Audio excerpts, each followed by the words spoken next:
ہمارے سامنے دعوت خطاب کے ساتھ استاد الحدیث و تفسیر حضرت مولانا شکیل احمد صاحب رحمانی انہیں کو دعوت دے سامنے تشریف گھنم سے اور اپنے خطابت انداز کروں اساں سارے حضرات کو مستفیض فرمائیں سے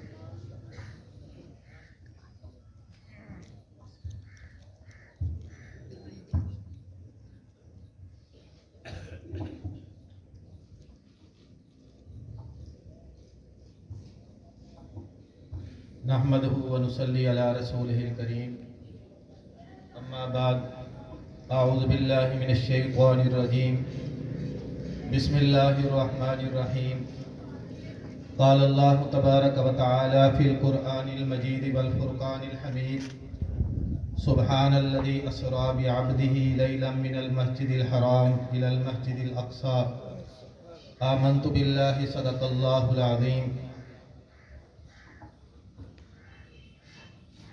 اللهم صل على محمد وعلى آل محمد كما صليت على إبراهيم وعلى آل إبراهيم إنك حميد مجيد اللهم بارك على محمد وعلى آل محمد كما باركت على إبراهيم وعلى آل إبراهيم إنك حميد مجيد واجب الاحترام قابل قدر محترم و مکرم سامعین محترم اہل سنت والجماعت سے تعلق رکھنے والے بھائیوں دوستوں اور بزرگوں، آج کا یہ عظیم الشان اجتماع استاد القراء جناب مولانا قاری ریاض احمد صاحب، استاد القراء جناب قاری اعجاز احمد صاحب نے منعقد کیا ہے۔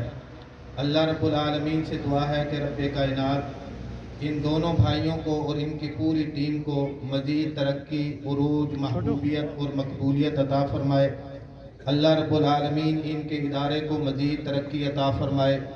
جن طلبہ اکرام کی آج دستار بندی ہے، اللہ رب العالمین ان سے پورے عالم میں دین کا کام لے، اس مدرسے کو پورے عالم کے لیے، اس اجتماع کو پورے عالم کے لیے رشد و ہدایت کا سبب و ذریعہ بنائے۔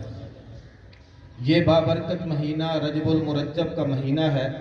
جب یہ مہینہ آتا تھا، امام الانبیاء خاتم الانبیاء جناب نبی اکرم صلی اللہ علیہ وسلم اپنے نبوت والے ہاتھ اٹھاتے تھے، نبوت والی زبان کے ساتھ، صداقت والی زبان کے ساتھ ایک دعا مانگا کرتے تھے۔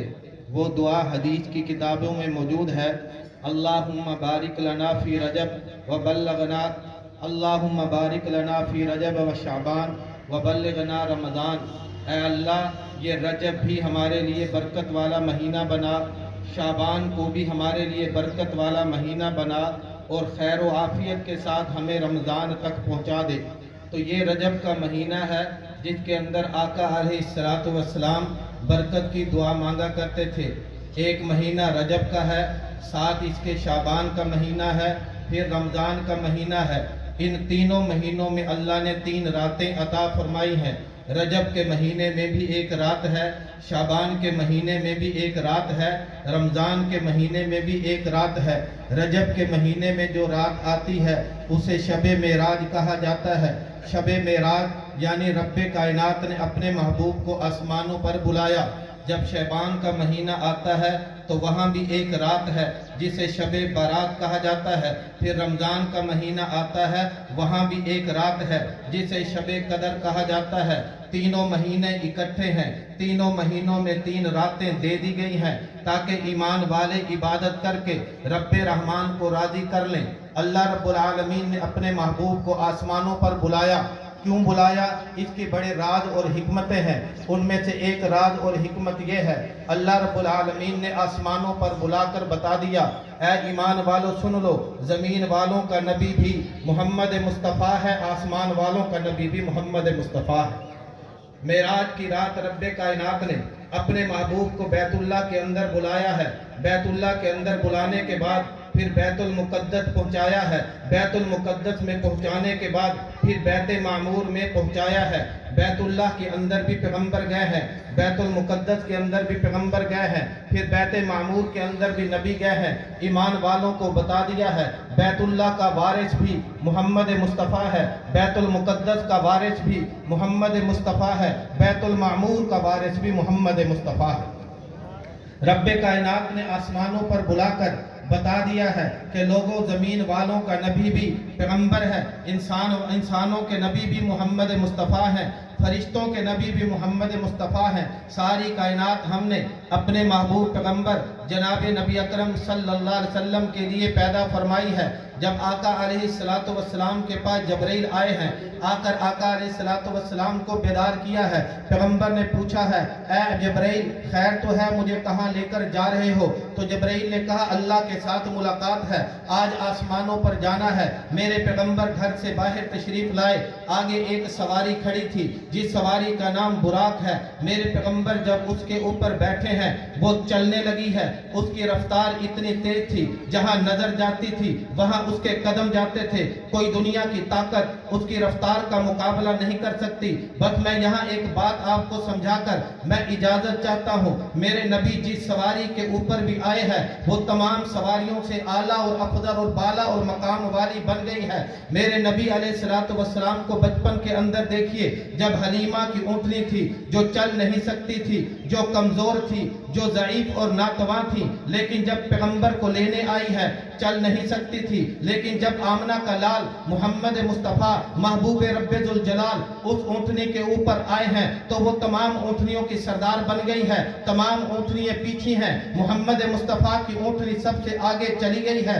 آج معراج کی رات دیکھ لیجئے، براق کے اوپر بیٹھے ہیں، براق سواری سب سے آگے نکل گئی ہے۔ پھر مجھے بات کرنے دیجئے، معراج کی رات تو آپ کو یاد ہے، میں ہجرت کی رات کیوں نہ آپ کو لے کر جاؤں، مجھے پھر ہجرت کی رات بھی یاد آ رہی ہے جس کو قرآن کہتا ہے اذ اخرجہ الذین کفروا ثانی اثنین اذ ہما فی الغار۔ میں نے جب ہجرت کی رات دیکھا ہے میرے پیغمبر کے ساتھ بھی ایک رفیق تھا، جب میں نے ہجرت کی رات دیکھا ہے پیغمبر کے ساتھ بھی ایک صدیق تھا، جب میں نے ہجرت کی رات دیکھا ہے پیغمبر کا خادم صدیق اکبر بھی ساتھ ہے۔ جب پہاڑی پر چڑھنے لگے ہیں میرے محبوب علیہ السلام کو جب ابو بکر صدیق نے دیکھا ہے پاؤں کے اوپر پتھر لگ رہے تھے، پاؤں کو تکلیف ہو رہی تھی، صدیق اکبر خادم رسول سے برداشت نہ ہوا، رک جاتے ہیں، سفر کو ملتوی کر دیتے ہیں، کہتے ہیں اے محبوب آپ کے پاؤں میں پتھر لگ جائیں، ابو بکر یہ برداشت نہیں کر سکتا، آپ کو تکلیف ہو جائے، میں خادم برداشت نہیں کر سکتا۔ ابو بکر صدیق نیچے بیٹھ گئے،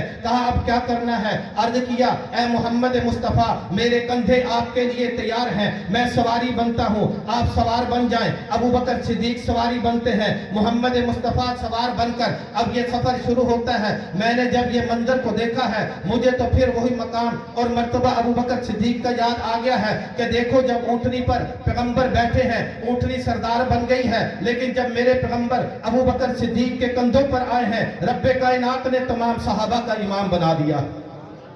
آخری بات یہاں کہتا ہوں، اس مدرسے کے اندر بھی طلبہ موجود ہیں، باقی مدارس کے اندر بھی طلبہ موجود ہیں، پوری دنیا کے اندر حافظ قرآن موجود ہیں۔ رب کائنات نے جس کو بھی قرآن کی نعمت عطا کی ہے وہ ایک قرآن کا حفاظت کرنے والا ہے، ایک قرآن کا دفاع کرنے والا ہے، لیکن جب میں نے ابو بکر صدیق کو دیکھا ہے وہ ایک قرآن کا حافظ نہیں، وہ دو قرآن کا حافظ ہے، وہ ایک قرآن کا حافظ نہیں، وہ دو قرآنوں کی حفاظت کرنے والا ہے، وہ ایک قرآن کا دفاع کرنے والا نہیں، وہ دو قرآن کا دفاع کرنے والا ہے۔ جو بھی دنیا کائنات کا حافظ کھڑا ہو جائے اس کے سینے میں اور وہ ایک قرآن کی حفاظت کرنے والا ہے۔ ابو بکر دو قرآن کی حفاظت کرنے والا ہے، ایک قرآن وہ تھا جو ابو بکر کے سینے کے اندر تھا اور دوسرا قرآن وہ تھا جو ابو بکر کے کندھے کے اوپر تھا۔ سینے والے قرآن کا محافظ بھی ابو بکر صدیق ہے، کندھے والے قرآن کا محافظ بھی ابو بکر صدیق ہے۔ ایک قرآن کو دیکھتا ہے تو تلاوت کرتا ہے، دوسرے قرآن کو دیکھتا ہے تو زیارت کرتا ہے۔ تلاوت سے بھی رب کائنات جنت کا مالک بنا دیتے ہیں، زیارت سے بھی اللہ تعالیٰ جنت کا مالک بنا دیتے ہیں۔ میرے دوستوں بزرگوں، اگر آج ایک قرآن والا